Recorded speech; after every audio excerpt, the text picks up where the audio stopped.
నాడు దిగేశాడు ఆయన. నాకు అప్పటి నుంచి అటుకులే, ఇంక వేరే ఏం లేవు జీవితంలో. తెలుసుకున్నాడు, కృష్ణ కృష్ణ కృష్ణ అంటున్నాడు.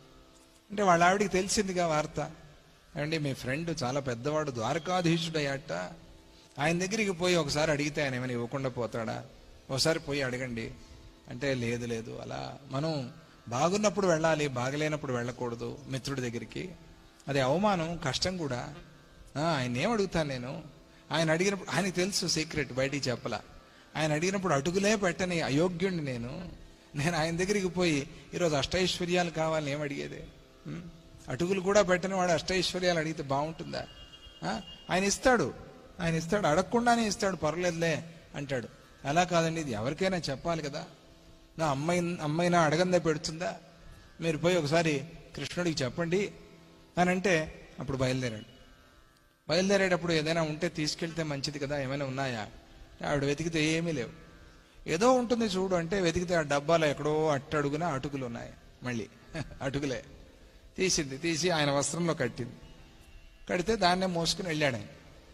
వెళితే అక్కడ కృష్ణుడే పరిగెత్తుకుంటూ వచ్చి మొత్తం 8 ద్వారాలు దాటించి తీసుకెళ్ళాడు. ఆహాహా అని అందరికీ పరిచయం చేస్తున్నాడు. నా మిత్రుడు ఎంత బ్రహ్మాండం తెలుసా ఆయన, అబ్బో చిన్నప్పుడు మేమంతా ఎంత ఆడుకున్నాం, ఈయన ఎన్ని తిళ్ళు పెట్టాడో నాకు. ఇవన్నీ కృష్ణుడు, నేను ఎక్కడ పెట్టాను లేవయ్యా, ఇవన్నీ నాకు తెలుసు. అడిగితే అటుకులు కూడా పెట్టలేదు నేను, నన్ను ఏదో పెద్దగా పొగుడుతున్నాను అని చాలా రకాలుగా పొగిడి ఆయన ఆసనంలో కూర్చోబెట్టి పాదపూజ చేసి, అంత విప్రభక్తి ఇట కృష్ణుడికి. ఆయన ధూపదీప నైవేద్యాలని ఇచ్చి ఎంత బ్రహ్మాండంగా అంత ఏర్పాటు ఆయన భవనంలోనే ఏర్పాటు చేసి, ఇంత చేసి, ఏం తెచ్చావయ్యా నా కోసం, వదిన ఏం పంపించింది అంటే, ఏం పంపించాలి, ఏదో తెచ్చావు నువ్వు, ఏదో చేసి స్పెషల్ చేసి పంపించింది నా కోసం, నువ్వు దాస్తున్నావు అంటే, ఏం లేదు అంటాడు. పక్కన ఉండే మూట మాత్రం సర్దుకుంటాడు, చూసేస్తాడేమో. ఏదో ఉంది తీ అన్నాడు అంటే తీశాడు. తీస్తే కృష్ణుడే దాన్ని మూట విప్పితే అటుకులు. ఇంత మంచి అటుకులు పెట్టుకుని ఏం లేదంటావా అని చెప్పి ఆయన తీసుకుని ఒకసారి వేసుకున్నాడు నోట్లో.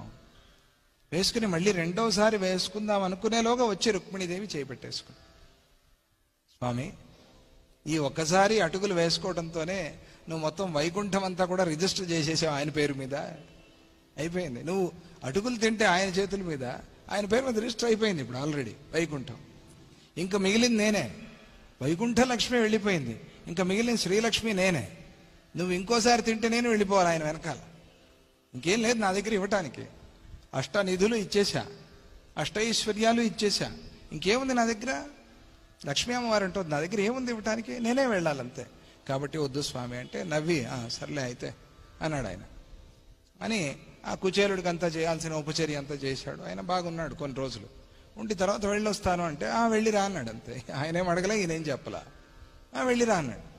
అంటే ఆయన బయలుదేరుతూ దారిలో బ్రహ్మాండంగా పాడుకున్నాడు కుచేలుడు, కుచేల కృత స్తోత్రం బ్రహ్మాండంగా పాడుకుని అవునవును కృష్ణుడు నాకెందుకు ఇవ్వలేదు అని ప్రశ్నించుకునే బదులు కృష్ణుడు నాకు ఇవ్వకపోవటమే మంచిదైంది. ఎందుకంటే కృష్ణుడు నాకు ఇస్తే కొమ్ములు వచ్చినాయి మర్చిపోతే, విస్మృతి వచ్చేస్తే, నేను కృష్ణ పదార విందాలని మర్చిపోతే ఏదో బిజీ అయిపోతా, ఇంక ఇదంతా కాపాడుకోవాలి, ఇది వ్యవహారం అంతా పెరిగిపోతుంది. కాబట్టి ఇప్పుడైతే నిరంతరంగా ఏ చింత లేదు నాకు, తలుపులు వేసున్నాయా తలుపులు తెరిచున్నాయా చింత లేదు నాకు, హాయిగా కృష్ణ కృష్ణ కృష్ణ అనుకుంటూ ఉండిపోయాను. మళ్ళీ రేపు ఈ అవకాశం ఉండదుగా, అందుకనే కృష్ణుడు నాకు ఇవ్వకుండా మంచి పని చేశాడు అని అనుకుంటూ నిదానంగా పాటలు పాడుకుంటూ వెళ్తున్నాడు. కానీ ఒకటి మాత్రం నాకు కావాలి, జన్మలకి ఆ కృష్ణ పదార విందాల్లో భక్తి అనుకుంటూ వెళ్ళాడు. వెళితే ఆ వీధి అంతా మారిపోయింది. ఆ వీధిలో తన గుడిసె ఉండే చోటు గుడిసె లేదు, ఇప్పుడు ఆ పెద్ద బిల్డింగ్ వచ్చేసింది. ఆయన అనుకున్నాడు ఎవడైనా కబ్జా చేశాడేమో నేను లేనప్పుడు, ఉన్నారుగా ఈ కాలంలో చాలామంది, ఆ కాలంలో కూడా ఉన్నారేమో, కట్టేశారేమో, నేను భర్త లేడుగా పాపం, అందుకనే నా భార్య బిడ్డల్ని ఎక్కడైనా బయట వేసేశారేమో భయపడితే, ఈలోగా పిల్లలు లోపల నుంచి పరిగెత్తుకుంటూ వచ్చారు, పట్టు వస్త్రాలు ఆభరణాలు హడావిడి అలంకారం అంత. వీళ్ళెవరు నా పిల్లల్లాగానే ఉన్నారే, వాళ్ళు ఫ్రెష్గా సోపులు గీపులు వేసి స్నానం చేసి చాలా రోజులైంది, మామూలు స్నానం చేశారు అంతవరకే, ఇప్పుడు బాగా ఫ్రెష్గా ఉన్నారు వాళ్ళు, అంత అలంకారాలు అంతా.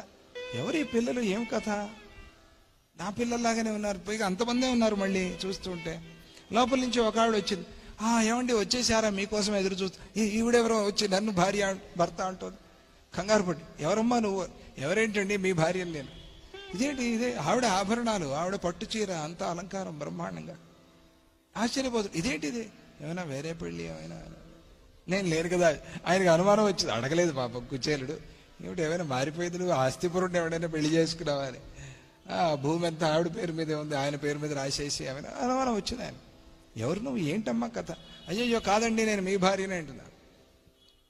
మరి ఇదంతా ఎక్కడ ఐశ్వర్యం అంటే, మీరు అట్లా వెళ్ళారో లేదో, ఎవరో వచ్చారండి, వచ్చి కృష్ణుడు తన మిత్రుడి కోసం ఈ నిధులన్నీ సంపదలన్నీ పంపించాడని చెప్పి మాకు ఇచ్చి కొత్త ఇల్లు కట్టించిపోయారండి వాళ్ళందరూ అని చెప్పింది ఆవిడ. మీరు అటు వెళ్ళారో లేదో ఇటు వచ్చారు. ఇటు ఈయన వెళ్ళంగానే ఆవిడ నమ్మేట్టుగానే ఉందిగా, ఎందుకంటే కృష్ణుడి దగ్గరికి పంపించింది. ఆ కాలంలో మెసేజ్లా ఫోన్లా ఏం లేవుగా, మరి కృష్ణుడే పంపించాడని వస్తే నమ్మాలిగా ఆవిడ. అందుకని ఆవిడేం కాదల్లా, సరే అండి అయితే మీరు కట్టించమంటే కట్టండి. కట్టేశారు ఆ కాలంలో, ఇల్లు కట్టేశారు బ్రహ్మాండంగా, నిధులన్నీ ఇచ్చేశారు. ఆ నిధులే ఇవి. అప్పుడు ఎన్ని నిధులు ఉన్నా కూడా నీ సన్నిధి అనేది చాలా ముఖ్యమైనది. ఇన్ని నిధులు ఇచ్చి నీ సన్నిధి లేకపోతే మళ్ళీ నువ్వు లేవు అని అనిపిస్తే ఎట్లా? అందుకనే స్వామి అలా ఎప్పటికీ కాకూడదు. నీ స్మృతి అనేది, నీ స్మరణ అనేది నిరంతరంగా ఉండాలి.